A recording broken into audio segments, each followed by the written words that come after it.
So what's the most effective way to work your stabilizer muscles? Well, we're going to talk about a lot of different things in this video, as I tend to ramble on and talk about many different subjects, but stabilizer muscles is somewhat of a misnomer. A muscle can act as a stabilizer or it can act as a prime mover depending on the exercise or the movement that you're doing.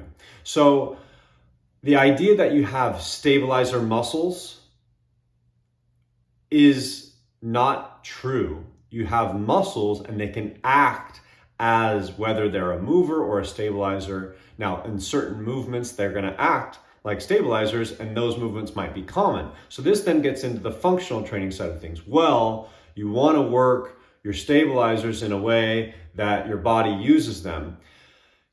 When we're talking about getting strong, and I'm sure that that's why you're doing that. You're working these muscles because you want to get strong. Your muscles respond to stimulus, whether that's isometrically. I'm stabilizing my body, so I'm doing an isometric movement. I'm not going through any range of motion. Your body responds to the stimulus that you put on it, whether I do a repetition, whether I do an isometric, whether I do it fast, whether I do it slow. Your body responds to the stimulus that it puts onto it. And so if you want to get strong, you have to stimulate your muscles. So what's the most effective way to stimulate them? Well, there's all sorts of debates about that. But what I want to talk about in regard to these stabilizer muscles is this functional training craze. And the reason why I can speak on this is because I was part of it.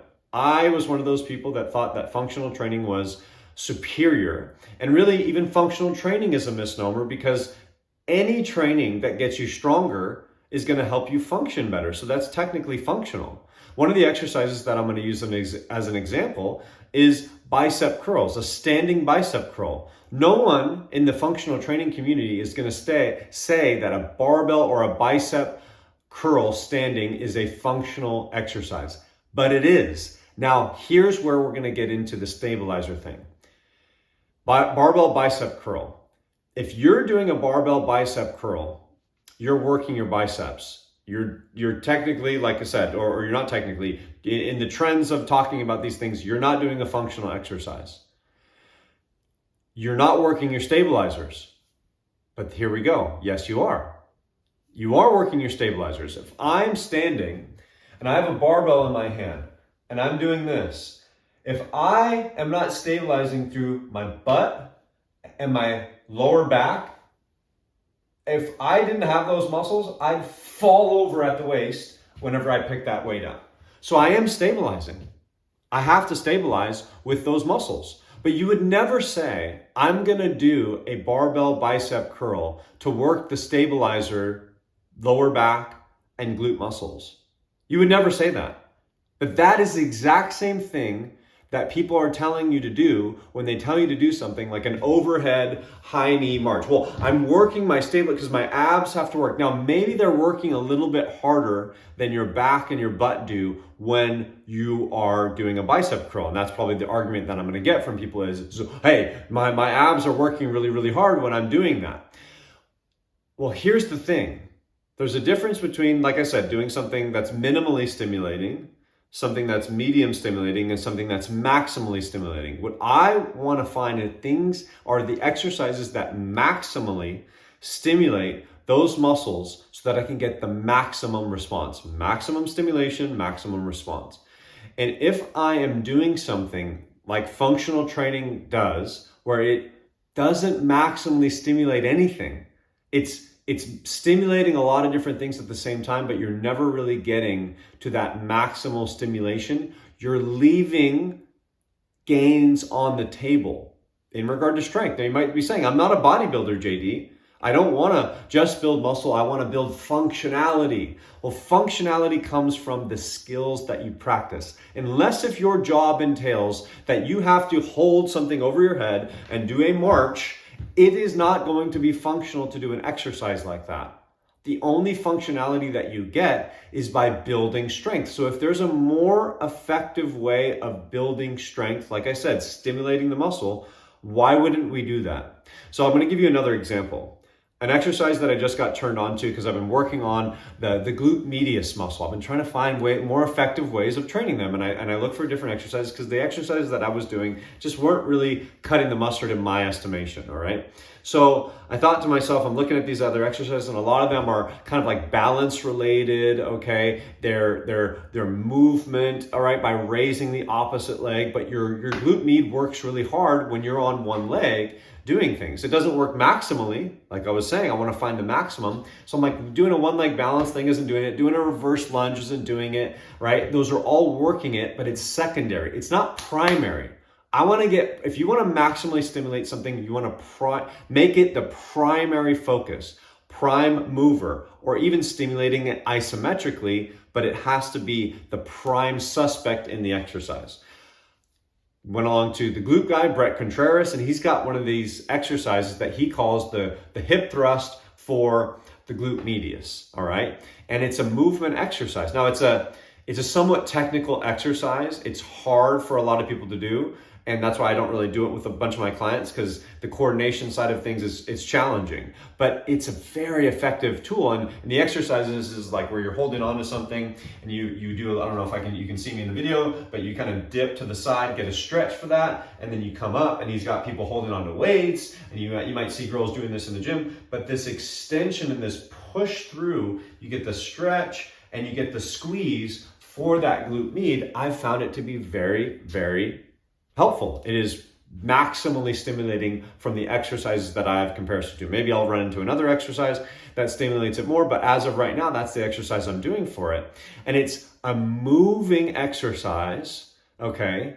But it is not what people would call a functional exercise because it's not moving through some elaborate pattern, but it is really functional. Like I said, what did I just say?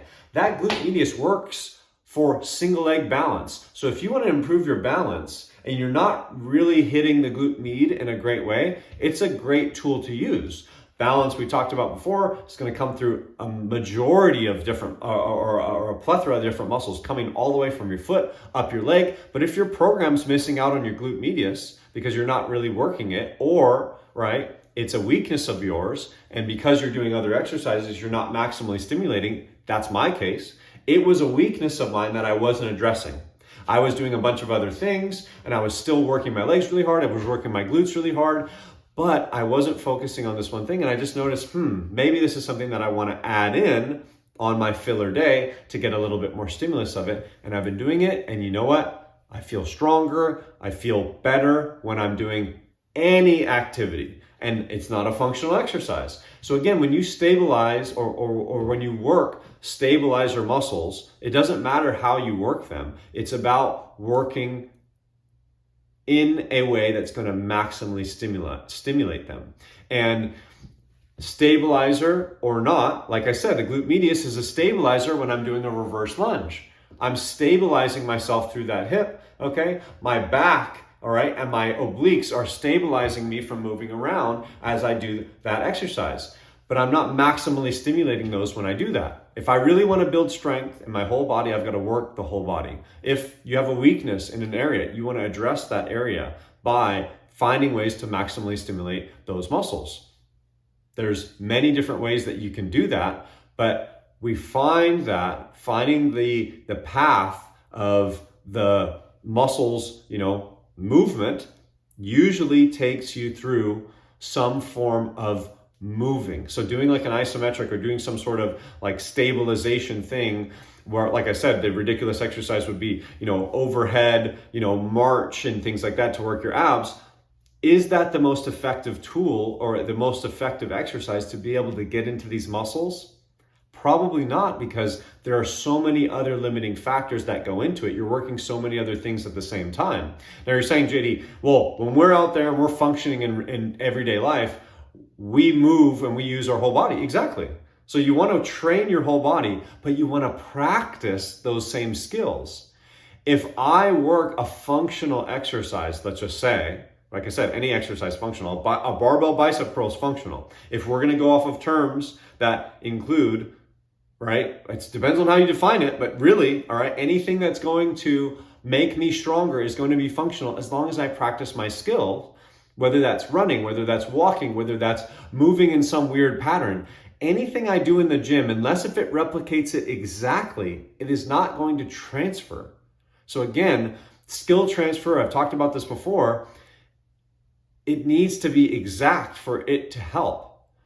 If you want the most effective tools to build your body to get stronger, to make functional, you just have to get stronger, and it doesn't matter how you do that. You can do quote unquote functional training exercises to get stronger. You will, but there's probably, in my estimation, like I've said, through my experience, more efficient, time efficient, safe, effective ways of training the body so that you can then go and be stronger when you do your activities. As long as you continue practicing your skill, you're going to transfer that strength from the gym to the skill or to everyday life. If I'm practicing skills in the gym, even if they seem similar to what they're a different skill. So that's what we're talking about, these functional things, is don't get caught up in the idea because things are new. I'm guilty. This is why I can talk on it. I'm guilty. It's new, it's better. All right? Not necessarily.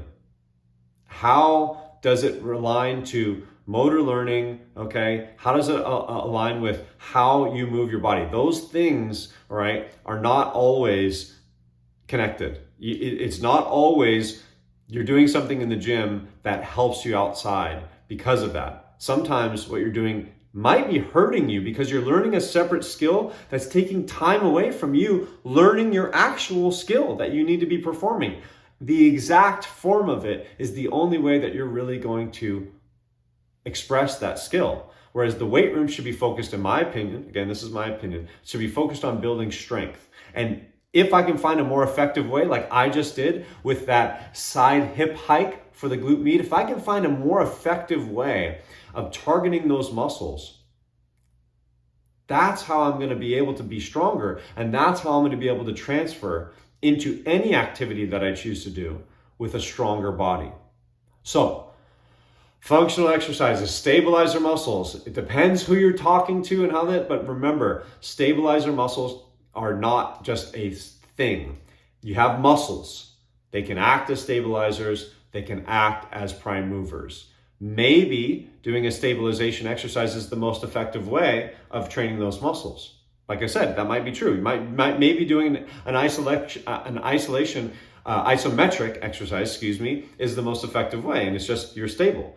But that usually isn't the case for what I've found. Like I said, with this side hip hike, with the glute med, for me, it's the best exercise for that. And there's all these other exercises that people are going to talk to you about for working those, and many of them are going to be kind of secondary stabilization, but they're not stimulating it maximally. Maximally stimulate your muscles so that you can get the maximum response, and that's how you get maximum strength. That's the basic gist of the video. Until next time, I'll see you then.